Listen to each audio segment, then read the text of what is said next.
എനിക്ക് എങ്ങനെ രക്ഷ പ്രാപിക്കാം? ഏതൊരു വ്യക്തിയും തന്നോട് തന്നെ ചോദിക്കുന്ന പരമപ്രധാനമായ ഒരു ചോദ്യമാണിത്. ബൈബിൾ ഇതിനെക്കുറിച്ച് എന്തു പറയുന്നു എന്ന് നോക്കാം. റോമർ 3:10 നമ്മോട് പറയുന്നു, നീതിമാൻ ആരുമില്ല, ഒരുത്തൻ പോലുമില്ല. ഇത് അർത്ഥമാക്കുന്നത് പാപമില്ലാത്തവരായി ആരും ഇല്ല എന്നാണ്. ഏതൊരു വ്യക്തിയും ജനിക്കുന്നത് പാപിയായിട്ടാണ്, അതുകൊണ്ട് പാപം ചെയ്യുന്നു. എന്തുകൊണ്ട് ഇത് പ്രാധാന്യം അർഹിക്കുന്നു?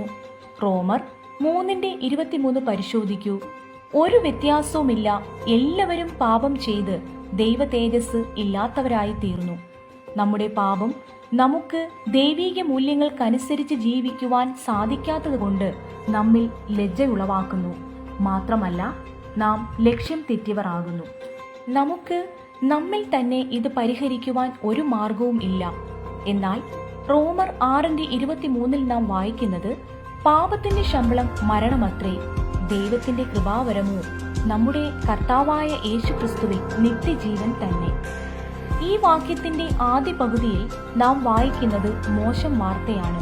നമ്മുടെ പാപം നമ്മെ മരണയോഗ്യർ ആക്കുന്നു, നിത്യമായ മരണം. അത് നമ്മെ ദൈവത്തിൽ നിന്ന് അകറ്റുകയും നരകം എന്ന സത്യമായ സ്ഥലത്ത് എത്തിക്കുകയും ചെയ്യുന്നു എന്നത് വളരെ വേദനയുളവാക്കുന്ന ഒരു പരമയാഥാർത്ഥ്യമാണ്.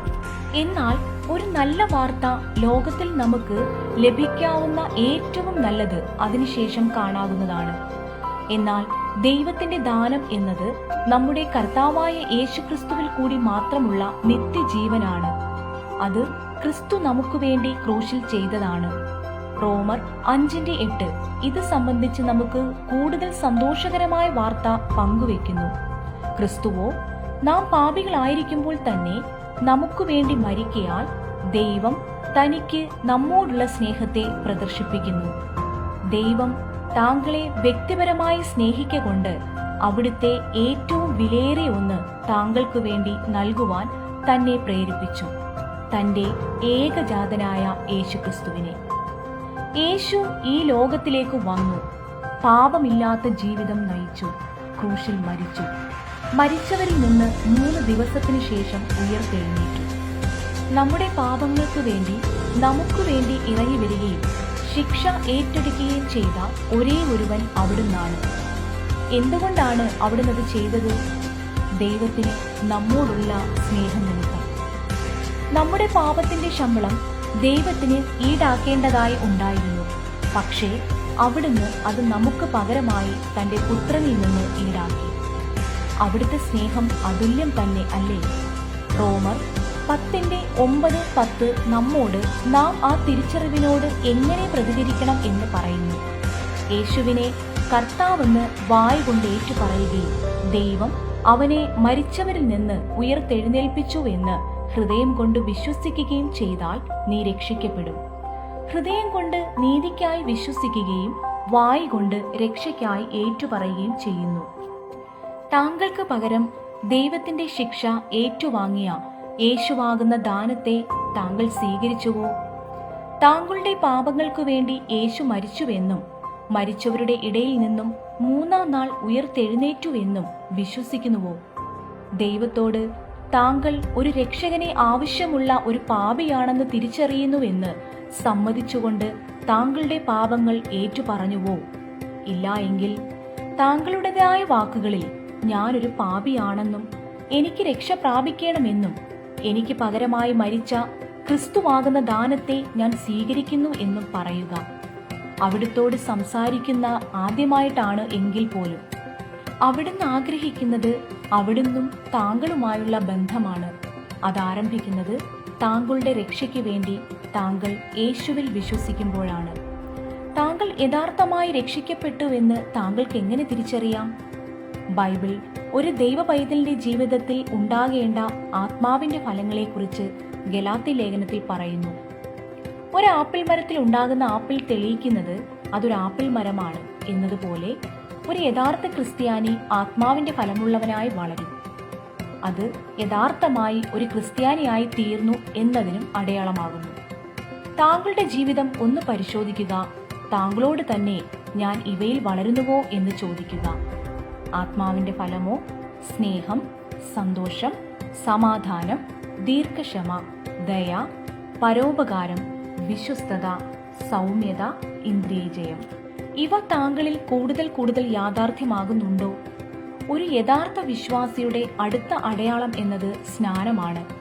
പ്രവർത്തികൾ 2:41 വായിക്കുന്നത്, അവന്റെ വാക്ക് കൈക്കൊണ്ടവർ സ്നാനമേറ്റു. ഈ വാക്യം നമ്മോട് പറയുന്നത് ജീവിതത്തിന് സമൂലമായ പരിവർത്തനം നൽകുവാൻ കഴിയുന്ന യേശുവിന്റെ വചനം അവർ കൈക്കൊണ്ടപ്പോൾ അവർ സ്നാനമേറ്റു എന്നതാണ്. സ്നാനം നമ്മെ രക്ഷിക്കുന്നില്ല, അത് നാം നമ്മുടെ ജീവിതം യേശുവിനായി സമർപ്പിച്ചുവെന്ന് എല്ലാവരുടെയും മുമ്പിൽ പ്രഖ്യാപിക്കുന്നതാണ്. അതുകൊണ്ട് ക്രിസ്തുവിൽ നമ്മുടെ വിശ്വാസം അർപ്പിച്ചതിനു ശേഷം അവിടുത്തോടുള്ള അനുസരണം നാം സ്നാനപ്പെടുക വഴി കാണിക്കേണ്ടത് ആവശ്യമാണ്. റോമർ 6:3-4 വളരെ മനോഹരമായി എന്താണ് രക്ഷിക്കപ്പെട്ടതിന് ശേഷം സ്നാനപ്പെടുന്നതിന്റെ പ്രാധാന്യത എന്ന് വിവരിക്കുന്നു. അല്ല, യേശുക്രിസ്തുവിനോട് ചേരുവാൻ സ്നാനമേറ്റവരായ നാം എല്ലാവരും അവന്റെ മരണത്തിൽ പങ്കാളികളാകുവാൻ സ്നാനം ഏറ്റിരിക്കുന്നുവെന്ന് നിങ്ങൾ അറിയുന്നില്ലയോ? അങ്ങനെ നാം അവന്റെ മരണത്തിൽ പങ്കാളികളായി തീരുന്ന സ്നാനത്താൽ അവനോടുകൂടെ കുഴിച്ചിടപ്പെട്ടു. ക്രിസ്തു മരിച്ചിട്ട് പിതാവിന്റെ മഹിമയാൽ ജീവിച്ചെഴുന്നേറ്റതുപോലെ നാമും ജീവന്റെ പുതുക്കത്തിൽ നടക്കേണ്ടതിന് തന്നെ. എഫേസ്യർ 2:8-9 പറയുന്നു, കൃപയാലല്ലോ നിങ്ങൾ വിശ്വാസം മൂലം രക്ഷിക്കപ്പെട്ടിരിക്കുന്നത്. അതിനും നിങ്ങൾ കാരണമല്ല, ദൈവത്തിന്റെ ദാനമത്രയാകുന്നു. ആരും പ്രശംസിക്കാതിരിക്കാൻ പ്രവൃത്തികളും കാരണമല്ല.